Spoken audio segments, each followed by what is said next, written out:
Hi, and welcome to the Leaders Toolbox podcast. I'm Andre Young.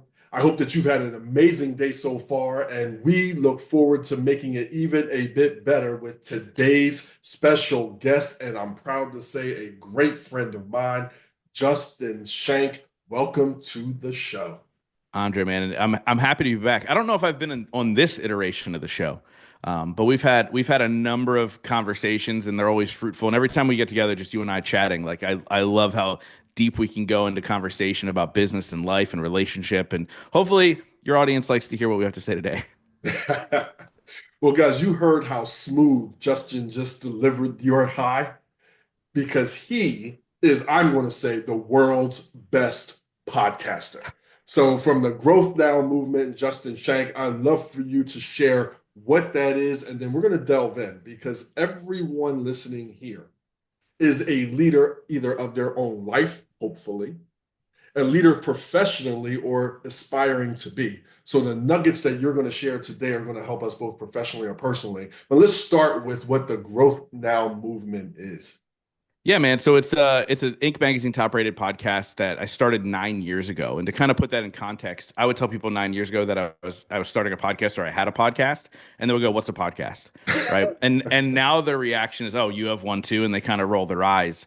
And about 2 years in, I really started to hit my stride, and that's when magazine put me on a list of top 8 podcasts every entrepreneur should follow. And 350,000 people read that article, which is I think it was their number one read article of the year, which is crazy. Wow. And it really kind of gave me an opportunity to grab the reins and see where it could take me. And I think that's kind of where entrepreneurship really started for me because opportunity started to happen. And then it was like, okay, well, how do I really navigate this thing? Right. And I'm sure we'll get into that journey a little bit. But I've had the honor to interview people, some of the greatest people in the world, from comedians like Burt Kreischer to WWE Hall of Famers like Kurt Angle and thought leaders like Andy Frisella and Ed Milet and, Gabby Bernstein. And so it's really been a blessing for me. And I think, honestly, at the end of the day, it's been the greatest teacher for me to figure Mm, out how to be a mm, better human more than anything else, and business happened because of that. wow. Well, I love you sharing that because it would be hard to not get the nuggets that people were dropping as you're sharing with them. And then the choice for you to be a leader and actually apply it to their life. Just because we consume it doesn't mean we do anything with it. And I love that part about you. Um, let's talk about, well, one, welcome back to the show because I think you were my first guest ever, and Yeah. it's great that we have taken such a journey together. You guys listening, so many years ago, 10 years ago, Justin and I had the pleasure of sitting down meeting because I was going to join the Chamber of Commerce. He was an employee there. I was an employee at another job. We were both doing our side businesses that have successfully become businesses. So I want to ask the first question about getting into business for yourself because there are so many leaders and executives in companies that are either start thinking about starting a side business, have a side business, or thinking about going into consulting, or perhaps you are an entrepreneur already. So I want to ask you, what has been your biggest lesson learned in starting a business, in getting started in the business? What would you share for people to do or not to do? Yeah, so two main things come to mind when I hear that question. The first one is you have to trust yourself. And I Mm, think a lot of times people talk for years and years and years about, oh, I want to do this thing, or I've been thinking about doing this thing. And it comes down to you don't trust yourself enough to take the leap, and really grab hold of your life and say, this is what I want to do, right? And so they falter. They might false start a couple of times. They might go, okay, hey, I dabbled in this for a little bit, or I tried this for a little bit. So I think the first thing is you really have to trust yourself and believe in yourself to say, no, I can absolutely do this. I have the skills. I have the right mindset. I have the ability to reach out to people if I don't know what I'm doing, or I have the ability to figure this all out. That's the first thing. But I think the most Can, important thing can, is, yeah, go can ahead. I add? Can I add something to that? Um, Believing in yourself and being okay with being the only one that does for a while. Yeah, yeah. Because a lot of times it's going to be the people in your life, the people who are closest to that you want them to believe in you. But for all their reasons, They may not want to see you struggle. They may have seen you struggle for too long. Maybe they're risk adverse. Maybe they did it and failed. So listening to them will stop you from achieving your glory and impacting the world in your way. So for a while, you got to white knuckle it and be the only one that believes in you without resenting them. Mm. That's important. And you know what's funny? I hear that a lot from entrepreneurs, but I never experienced that. Ooh, I good for you. think, yeah, no, and it's almost couple things, right? I think my naivete going into entrepreneurship of like, oh yeah, I could totally do this. Like I didn't know how difficult it really was, right? To really figure it out, number one. But then, my parents, and unfortunately my mom never saw my full entrepreneurial journey. She had supported me in my three failed things throughout my life that I've tried to launch. But my parents were always like, yeah, if you think you could do it, go ahead and do it. Like if anybody can do it, you can do it. And I think it's because my parents never followed like the route of like, oh, school, college, career. And so they were just very much like fly by the seat of your pants and try and figure it all out. So I was fortunate enough that I didn't have that. But I know a lot of people have that pushback, which actually lends perfectly to the second thing I'm going to say, which is get into rooms with people that think bigger than you. And when you do that, then all of a sudden you find your tribe of people who support your crazy idea. You find the individuals that go, "Yeah, you can go do that," right? The people that go, "Hey, I think I have this six-figure idea," and they go, "That's a seven-figure idea. Here's why." Oh, Um, and I want to share this story, and this is a really important part as to why I'm still an entrepreneur today. When I started, I was making a few bucks, right? Like you told the story, we were both working full time. We started this thing on the side, and I was making a little bit of money in my business, but not enough to support myself. And the last job that I had, they decided that I will no longer work with them, which obviously was a great blessing. But what happened was, I got to a point where I had already agreed to speak down in Florida at an event, and you and I live in Pennsylvania for those listening. And I was like, okay, well, I had to pay my own way. This is before I got paid to speak. So I had to pay my own way. I had to buy my flight, get a hotel room, buy all my food while I'm there. And I literally had two options. It was either go to this event and speak and pray that something comes out of it, or pay my rent. Like that was literally the options that I had. And I decided, I'm going to go and speak at this event and see what happens. And I went down and spoke at this event, and the speakers went out for a drink the one night. And the guy sitting next to me was a guy named Mike Kim, who's actually one of the keynote speakers at my event in April. And he ordered a drink. It was a $46 bottle or glass of scotch. And I was like, okay. They go around the table. Every single person says, I'll have the same thing. So it gets to me, the last person in the circle, the broke guy, thinking my credit card might not go through in front of all these people. And I go, I'll have the same thing. Because, at that point, I was like, I got to fit in. They got to believe in me. So the waitress comes back and she goes, can I get you guys anything else? Mike goes, you know what? I'll have another one. Goes around the table and every single person goes, I'll have another one. Great. I'll have another one. I reluctantly said. Now, long story long, Mike ended up buying everybody's drinks, right? Which was great. I didn't have to worry about my credit card getting rejected. But the conversation I had with Mike changed my mindset of how I was approaching my business. And I went home and I made $22,000 in the next 3 weeks. wow. And that's the importance of getting in rooms with people who think bigger than you. Because Yes. I think a lot of times when we start as entrepreneurs, we feel super lonely and we're on an island. And so I would say, as you're starting out, go to every event you could possibly go to. Find the right coach for you and hire them. Join a mastermind. Do whatever that thing is. Latch on to those people who will support you through those hard times, and it'll be a lot easier and a lot smoother. And also willing to celebrate your successes. Yeah. A lot of entrepreneurial success doesn't get celebrated because nobody knows it's happening but you. And you tell the wrong person, then maybe have some spite about it. Maybe they can't fully appreciate what it took to pull off the impossible. That circle knows it, and they're not competing with you, and they're happy for you and with you. Justin, so I told you guys listening, nugget after nugget after nugget. Now, here's another business question. You guys listening may have a side thing that you want to start. Maybe you're in it. Maybe you're thinking about retiring and then getting into consulting or speaking or whatever it is. Starting a business is not the same as growing and sustaining a successful business. It takes two different things. So for those of you who know. For those of you who don't, Justin, I want to ask you, what's been the biggest lesson in maintaining success, growing a business, or pivoting in a business to maintain it? Yeah, that's a really, really good question. And I've done all those things, right? I've grown a business, I've maintained a business, and I've pivoted a business. But the first thing is if you're going to make it through as an entrepreneur, it's about grit and persistence, right? When we talk about basic things right off the bat, if you're not a persistent person, if you're not a consistent person, if you don't have grit, meaning when things get tough, you're going to rise back up every single time, you're not going to make it. Because entrepreneurship, whether you're making $50,000 a year or $50 million a year, has its struggles and has its challenges, right? They're different struggles and challenges, but they have struggles and challenges no matter what. And so for me, a big thing for me was 2020 hit. We all know what happened in 2020. COVID hit, right?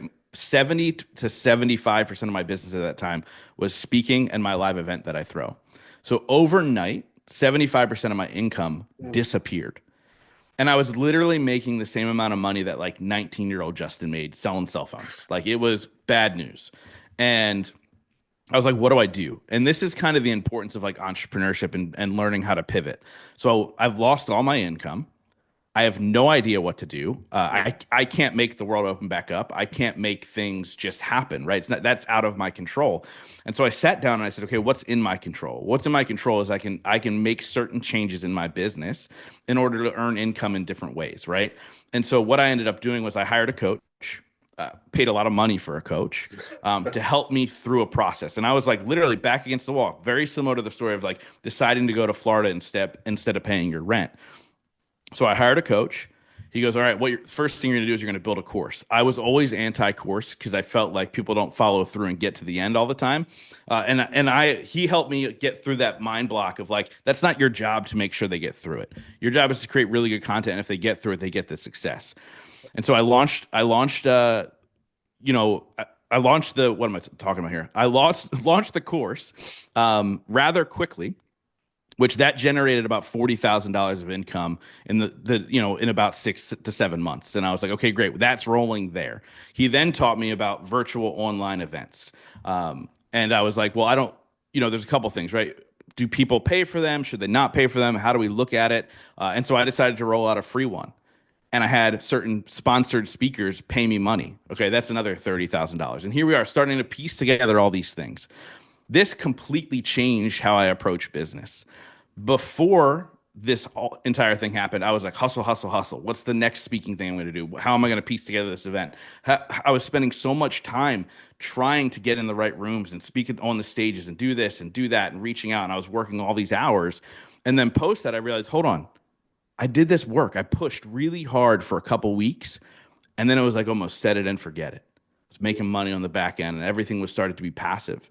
And this really made me start thinking of like, I've always said that I work to live, I don't live to work. Mm. How do I create my life in a certain way to say I only want to work X amount of hours unless I'm in a push season? There's always seasons, right? Like right now, I'm working a little bit more because I have a live event coming up in April. But like, how do I do that? And then everything that I've built from there, which I've launched another company since then, I've launched a mastermind, all these other things. But like everything that I've built since then is like how can I make more money but work less? And I've Mm. structured businesses that way. And we talked a little bit about that before I hit record. But like for me, I only work 2 to 3 hours a day. Obviously, certain times I'll work a little bit more if I have to, but it's on average 2 to 3 hours a day. But I get done everything I need to get done, and the needle moves forward as Love it. as we get to grow. Love it. Let me, one, thank you for the process that you just shared. So, you guys listening, interested in being an entrepreneur, that's a great process. Some of you could be an entrepreneur because some people listening do not want to be an entrepreneur. They don't want to start their own business. They like the safety and security of working at an organization. However, within an organization, you can be an entrepreneur. I just was on the phone with Freddie Vasquez. Oh For yeah. those of you who don't know, Freddie is just an all-star web developer, great and even better person, and he does all branding. And you can rebrand. Sometimes we must rebrand ourselves at work as a leader because the old way you talked about COVID shut down, and the old way that you were being successful wasn't conducive to the new way that the world had gone. So a lot of times that happens in our companies. We are successful and we like the old way, but the train has left the station and the new way that you don't like is here. Yeah. And I wrote down the 3 point process that you mentioned. So if you're an entrepreneur, Justin said, it's not Andre, Justin said, number one, you can hire a coach. Maybe you actually do go get an executive leadership coach. Perhaps you get a mentor or a coach in house within your organization, a co leader or someone that you trust. Number two, launch your new skill and idea. Justin started the online courses, which he initially didn't like. So, what new skill can you learn? And presenting it to your boss and say, hey, listen, I have an idea that I think would help with this. What do you like about it? And is there anything you would fine tune? When they're resistant, hey, I'd love to try this. Give me a month, 2 months, a quarter. And if it's working and yielding your idea of a win, let's keep it. If not, we'll scrap it. Most people say, so you're asking me to do something, you're going to fix a problem. I don't need to be involved very much. And if it works, great. And if it doesn't, great. Fine, go. Then lastly, you're going to have a push season. So once you start that, you may have to push for a while, but then maintain your work-life harmony so you're not winding up resentful of the task or the organization. Yeah. Justin, nugget after nugget. Dude, I'll say, and I want to add one more thing to that. Be patient in this process. Mm. And I'll explain this from a standpoint of how like where I started to what I'm doing now. Right. When I speak on stages now, I talk about overcoming limiting beliefs. I talk about the 5 people you need in your life. I tell my story because I always had this thought in the back of my head, even as a kid. I was like, I just want to get paid to be me. Like, and I didn't know what that meant. Right. I'm sure like when I was a little kid, I wanted to be an I actor. I love wanted to be that. whatever. Uh, but I wanted to get paid to be me. So I was like, how do I do that? Well, I needed to build something first. So for a very long time, I talked about podcasting from stages. I got on stages because I had a skill that not everybody had. So I would speak about podcasting on stages, knowing that down the road, my goal was no, I want to talk about me and how people can learn from my story in order to make a bigger impact. Yes, me teaching you how to do a podcast could potentially change your life and you could have this vehicle that does everything for you. But that wasn't deep enough for me. Like I wanted to get to the Mm. trauma that people are carrying around. I really wanted to help people with that. And so what I would do once I finally got comfortable talking about podcasting, what I would do is in the beginning of my talk about podcasting, I would tell my story. And now people would hear that and they go, "Well, he's a little bit more than just like how to do a podcast the right way, or how to grow your podcast audience, or how to do this." And then I remember that I did it one time and I nailed it. Like like there's certain times you Yes. walk off the stage and you go, Yes. "That was really good." Yeah. And it was one of those moments, and somebody came up to me and they're It's like, "Your like, if story I is want to say incredible." that, it's like Mortal Kombat. If you ever played that game and it's flawless Yes, victory. And it does feel yes. like that. There are certain times where it's simply flawless.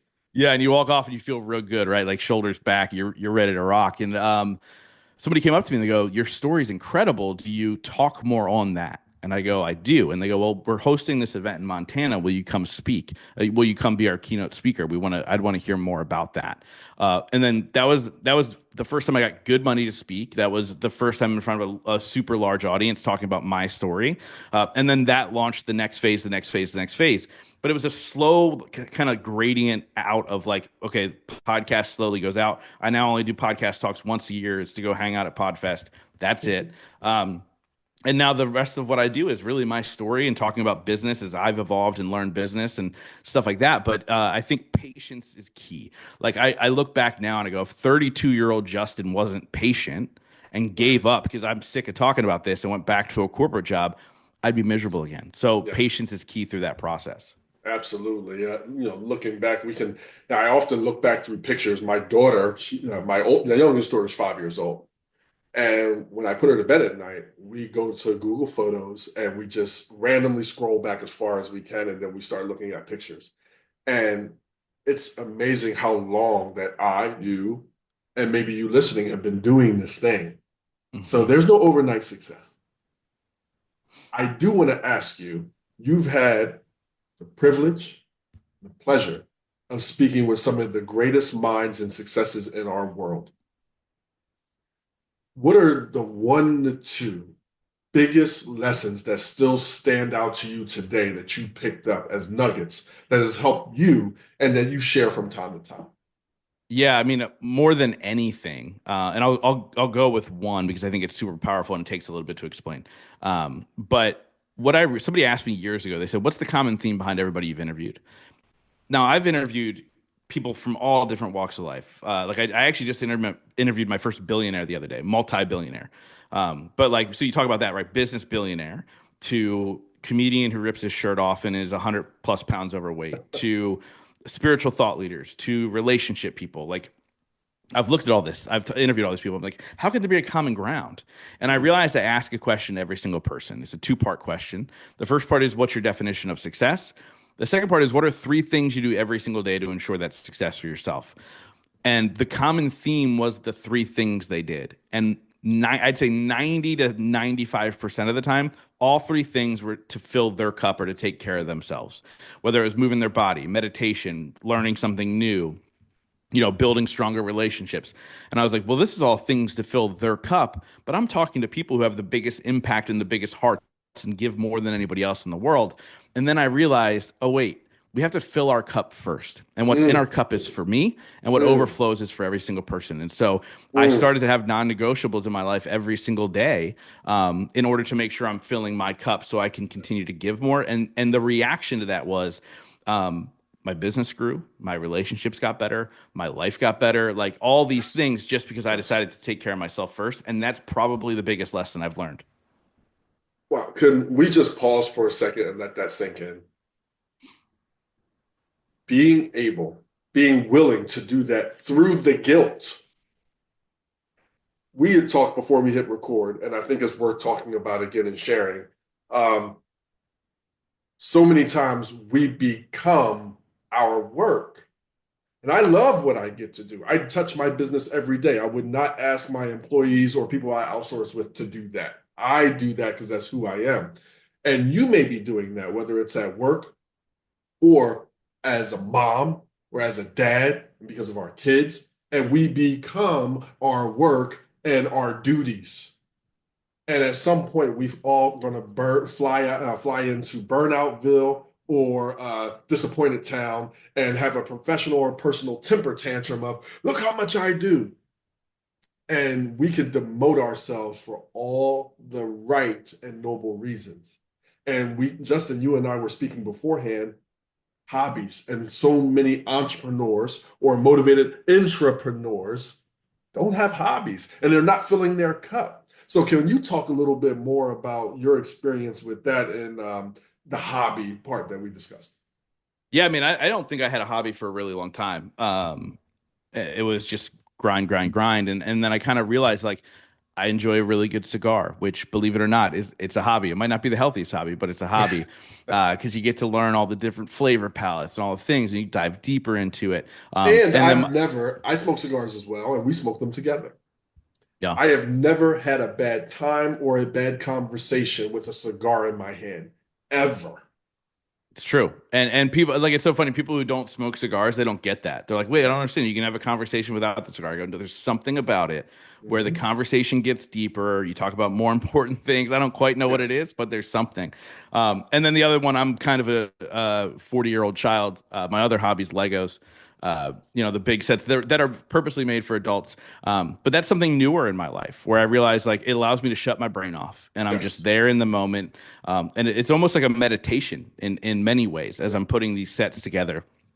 And so I Well, realized that like if you're able to do these things in your life that removes you fully from the work yeah. that you have to do, Yeah. it allows you to kind of grow as a person. Like it gives you depth. I was just at Podfest this last weekend, and I was having a conversation with somebody. I'm like, "What hobbies do you have?" He goes, "I just work. I love my work." And I go, "Well, I Mhm. love my work too." But like you have to have things outside of that because you will become very one-sided and Right. your relationships aren't going to Well, be deep. And and it's important. also that part of guilt free. Like back in September, I had got, depending on when you're listening to this, so back in September of 24, I got back into shooting targets. And I said, hey, came home and told my wife, I think I'm falling in love with this. And now I go about twice a week. I plan on competing, soon. And I thoroughly enjoy a hobby. Now, I've had the hobby of cigars, the hobby of working out. I love going to my kids' dream, whether it's football or art or whatever it is. I love supporting that. But this shooting hobby filled a hole that I didn't even know that I had. And I had to overcome a little bit of guilt because Mm. I would find myself researching, guns and shooting and ammo and techniques on YouTube, and I'm like, oh, it's stealing time away from my leadership, and I'm like, huh. I felt as though like leadership and work-life harmony in my business was my wife, and all of a sudden I was cheating with these guns and research things. So being able to really overcome that, that was a thought that I had that I never thought that I would have before. And now I have a rule. Like I do my nightly reading. I come up with creative things for my business, and I still love that. I love that all the time. Then I can do my hobby. So I was able to put it in perspective, and it's really allowed for different conversations. So I was just in Ohio doing a leadership training, and on break, guys came up, we're having conversation. I mentioned that I like shooting, and guess what? 90% of the people I talk to, they do too. And they say, Yeah. oh, what kind Yeah. of guns do you have? And you do this, and do you do this, and do you do this? We're showing pictures to each other, whole new conversation. So please, I encourage you. Justin is encouraging you. Get a guilt-free hobby. Enjoy it. Make time and take time for it. Literally, put it in your calendar with notifications and alerts because we tend to do what's in our calendar. And you're in a relationship. Explain why this is such a passion for you, that you enjoy doing it, and that it makes you a better person, whether it's a husband, a wife, boyfriend, or girlfriend, or whatever. And be so great returning back from that thing that they give you permission to go do it. Yeah. I like how you are when you come back from that cigar. I like how you are when you come back from that thing. Be mindful. Now, my final question for you is the five friends in your life. And a lot of people spend time at work as an entrepreneur. A lot of people spend time as an entrepreneur. And a lot of times we're only friends with people because they have been friends with us. And that's not always a qualifying reason to maintain these friends. So I love what you're about to share. Can you share the five types of friends that everyone needs in their life? Yeah, I'll tell a little backstory and kind of where this all came from. When I was 19 years old, I was in direct sales. That's kind of where I got the entrepreneurial bug, so to say, right? Oh, I can make my own schedule. I can make my own income. And I heard the quote that everybody knows is a famous quote, like you are the average of the five people you spend the most time with, Jim Rohn, right? It's probably the only quote I properly say correctly because I've heard it my entire life. And at 19, I went, great. I have to get rid of all my loser friends, go find five millionaires and go hang out with them, and then I'll become a millionaire, right? That was my thought process. And then very quickly, I went, wait, that's dumb. That's not how this works. That's a dumb quote, right? It's just some pie in the sky. That was how my brain was working as a 19-year-old. Fast forward, that quote kept coming up, and I was like, I still hang out with these guys that aren't really motivated and stuff, but I'm motivated and I've got goals and I've done all these things. Now, when I really started to build success, I took a moment and I was kind of in neutral. And as somebody who has built things, and you know this, Andre, you take moments where you kind of step back and go, okay, like not only do you reflect and celebrate and enjoy what you've done, you also go, what are the lessons learned? What are the things I Mm, might have missed? Like, yes. what are these things, right? Especially as people that then teach the things that we've been through. And I that quote popped in my head again. You are the average of the five people you spent the most time with, and I realized that throughout my life, even when I thought the quote was dumb, I always had five specific people in my life as a support system, almost subconsciously. But I realized they filled a role. It wasn't like, oh, these five people are the people I spend the most time with, whatever. These are the five people that I intentionally spent time with because of the roles they played in my life. And these are the five. So the first one is the cheerleader. So the cheerleader is the person who, after you get off the phone with them, you feel like you can run through a brick wall, right? Mm, That what I said earlier, like the person who says, when you say, oh, I think I have $1 million idea, and then they go, no, it's $1 billion idea because you're at the helm of it, right? You're going to make this $1 billion idea. That's the cheerleader. The second person is your bruiser. And I want to be clear here. It's not an abuser, it's a bruiser. So this is the person who challenges you, pushes you, questions whether you're doing things the right way. And they're doing that not in a place of like stifling you, but in a place of like, hey, are there other things that you can look at that you might be missing? And a mm, lot of times your bruiser is 5, 10, 15 steps ahead of you, and they mm, know you're not going the right way, but they want you to figure it out on your own, right? And mm, so that's mm, kind of how they push you in that right direction. The third person is your softie. Things are tough. You go through things, you feel emotions, you beat yourself up, you get down. Like this is the reality of every human. This is the human condition. And I'm friends with people who you think they would never have a bad day. They have a bad day and they need a softie. And the softie is the person that will kind of be a shoulder to cry on, right? The person can be like, "Oh my God, I'm so fed up with this. I'm sick of this." Like you might cry with them, whatever. But the key to the softie in your life is they don't let you stay in that place. Mm, They listen, they actively listen, they're empathetic towards what you're going through, and then they go, "Okay, great. Now how are we going to get through this? mm. What are the things we're going to do to make sure this doesn't define who we are?" Right? So the softie is one of the most important pieces in your life. My softie, I'm grateful, is my wife. I'm her bruiser, so it's quite a dynamic. But I'm grateful she is my softie. And The I'm fourth sure she's person, grateful that you are her bruiser because we're grateful sometimes, for all of the friends. Sometimes. sometimes. So I my bruiser is probably the biggest bruiser in the world, and I'm not always grateful that he is because it pisses me off sometimes. But at long term, it's important, right? Like these are the bruiser's the person that you know you need to call, but you don't want to because they're going to Mm, call you out on your BS, right? They're going to be like, "Oh, you're being lazy about it. Why don't you stop bitching?" Right? Like move on. And yeah. so that's really that piece. The fourth person though is your mentor. Now, I look at a mentor a little bit differently than how it's normally defined. To me, a mentor is somebody who has something innate inside of them that you want more of inside of you. So, my mentor is a guy named Fabio Viviani, and the reason he is my mentor, it's not. If you don't know who he is, he's on the show Top Chef. He owns restaurants all over the world, $300 million in business a year, very, very successful. But he is the biggest giver in the world. I don't want to be a chef. I don't want to. I don't need $300 million a year. None of that appeals to me, but he's got the biggest heart I've ever seen in my life. And I consider myself a giver. I just want to do more of that giving, right? And so Mm, I align myself with him in so many ways to be like, ask him those questions of like, why are you like this? What do you like? What do you get out of it? What's the point, right? If yeah, he was actually returned on the show, he's episode 500, and I literally asked him like, why do you do it? And he's like, well, why not? Right? I can. So why wouldn't I? And it's that automatic mentality of like I want to give more. So he's my mentor, and then the fifth person is a coach. I believe at any given time you should be financially invested in your future. And I've had coaches in all realms of my life, whether it be business, relationships, spirituality, wellness. Like I've literally had coaches in every single one of those quadrants. And I usually have somebody, or I'm in some sort of mastermind continuing to learn because I believe that you should be financially invested in your future. Because mm. I always say, like, look, if you're not willing to invest in yourself, then why would anybody be willing to invest in you? And so I think that is a super important transaction. So those are the five people that I realized throughout my life. Now, obviously, when I was younger and broke, the coach piece was usually a trade off of time or whatever. And Yeah. Or if you you could don't have barter. You could barter things. Some, yeah. yeah. Like if you're in a place where you're like, yeah, Justin, I can't hire the $15,000 a year coach or join the $50,000 a year mastermind. Okay, great. I understand that. But when I was broke, I found a way to have Hmm. those people in my life that could Hmm. coach me through the different parts of my life. And it was usually an exchange of some kind, right? Like you said, a barter.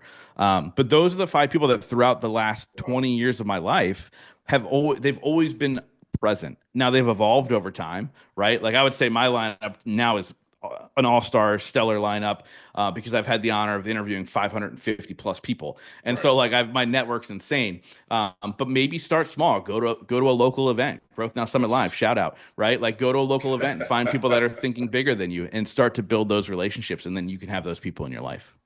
Wow. Justin, I'm blown away. I love the five. What do you title it? The five friends? How do you say it? I just say the five people you need in your life. The five people you need in your life. I am um, suggesting your book. I listen, that book needs to be written. I want to be the first one to buy it, and I know everybody listening wants to buy it as well. I want to ask the audience before we go. So if you're driving, I want you to pull over. Do not get in the accident thinking these big thoughts, okay? You're at home watching this, go get a piece of paper. And I really want to ask you, from leaders, five people you need in your life, who is your cheerleader? Who is your bruiser? Who is your softie? Who is your mentor? And then finally, what type of coach do you believe that you need and would benefit from? And who may that person be? Maybe you don't know the person, but you know the area you want to learn and get better at. How can having the answers to these questions not help your life? Your future self will thank you for it. I would also suggest that you reach out to those people and thank them for being that role and playing that role because they may not know that they're doing it. And then lastly, which friend do you think you are? And you might be all of those friends for different people because different situations call for it. So do a self-evaluation. Thank the people that are playing that role in your life and set a plan on how you will evolve. Who do you want to be? Where you want to go? And what the heck are you going to do about it? And put that plan in your phone. Justin, you have mentioned the world's best personal leadership and development summit that's coming up. Can you tell us a little bit more about it? How can people find out about it, get in contact with you, get tickets? Like what can happen? Yes. So the website is growthnowsummit.com. This event was born in 2019. This is the third one we're doing. So it's not I used to call it an annual event, then COVID messed it up, and now we're kind of sporadic here and there. I like to explain where the idea of this event came from first. I realized that after a couple years of podcasting, about 2.5 years of podcasting, I was really, really blessed to sit down with some of the brightest, most heartfelt thought leaders and business owners and all these individuals. And I got to pick their brain for an hour and I got to sit down with them and build relationship and do all these things. Then I quickly realized that that changed my life. But not everybody can have a super successful podcast. Not everybody can interview whoever they want, essentially. And I was like, well, how do I take this thing that I have and give it to other people? And so Growth Now Summit Live was born in 2019, and we had speakers like Fabio that we mentioned before, Albie Manzo. You were on the stage that year on a panel, and the second year you were a keynote, and just incredible people, taking the stage. But here's what I love the most about my event: it's really about the community. Right. The reality is when you go to an event, you retain about 10% of what you hear from the stage. Like that's just how our brains work. Yeah. But you'll always remember how you felt, which I really focus on atmosphere and how you're feeling when you're there. And you'll also remember the relationships that you're able to make. And relationships are truly rocket fuel to success in your life. And so there's no I met my publisher at your event, and now Yeah. 3 books later, that wouldn't have happened without that. Yeah, and that's what I love seeing. I know from 2019 there are people that literally built businesses together. They met at my event in 2019. They have businesses together now. Like it's amazing, right? And so there's no velvet rope at Growth Now Summit Live. Like the speakers are just there with you. Like we all get to connect and grow and learn. So if they go to growthnowsummit.com, they can, if they use the code podcast, they get 10% off. They can throw that out there. That's the code I shout out on my show. Come hang out. It's in Westchester, Pennsylvania this year. What's the date? April 4th is the main event. So if you buy a VIP ticket, the night of April 3rd, there's a welcome party, and then April 4th, general admission, you're there all day April 4th. Killer speaker lineup, and I like to call it a day-long rock concert for entrepreneurs and forward thinkers. So Yes, come hang out. Like it'll be a good time. Awesome. Well, Justin, thank you so much for being on the show. You guys listening, thank you for your time because you could be doing anything else, and you chose to tune in and listen to this. Throughout this past hour, you learned something new. What was that thing? What was your biggest takeaway? And what homework are you going to give yourself, allowing you to evolve now? Please remember, knowing something new without applying that something new can never lead to anything new. Enjoy your evolution and see you guys next time. Have an awesome rest of your day. Take care.